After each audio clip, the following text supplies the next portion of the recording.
Za danas sam vam pripremio 10 nebitnih informacija koje biste možda željeli da znate, ali niste imali koga da pitate. Saznajte nešto novo, zabavite se i animirajte prijatelje dok ste na okupu. Pa da krenemo.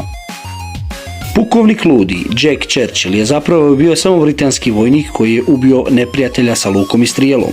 Ludi Jack je inzistirao da pođe u bitku samo sa srednjovjekovnim lukom i strijelom i tipičnim mačem široke oštrice. Oh my god.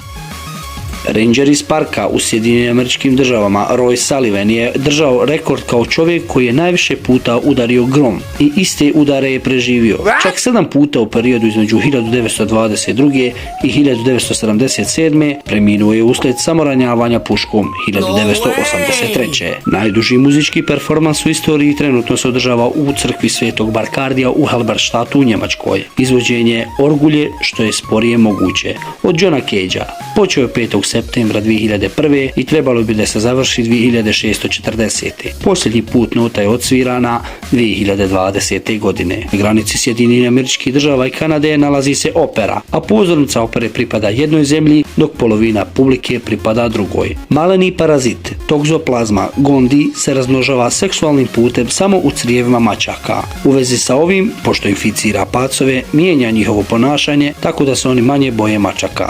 Katzenklaver, mačji pijano, je bio muzički instrument napravljen od mačaka. Napravio ga njemački učenjak Anastasius Kircher u 17. vijeku. Sastojao se od 3 reda mačaka koje su bile u kavezima i sve su imale različite visine glasova, a mogao ih je svirati tako što je umjetnik grebao svojim noktima njihove repove. Da li ste znali da postoji jedna mega kolonija mrava koja se prostire na 3 kontinenta? Pokrivajući veći dio Europe, zapadnu obalu Sjedinjenih Američkih Država i zapadnu obalu Japana. Najveća snježna pahuljica koja je ikad zabilježena imala je prečnik od oko 38 cm.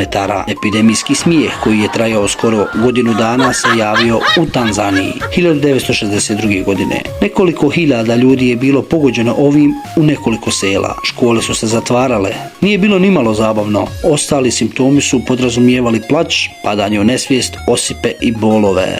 Rimljani su čistili i bijelili svoje zube urinom.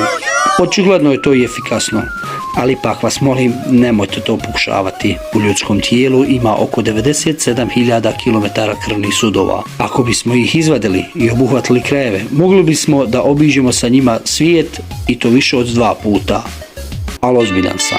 I ovo nemojte pokušavati.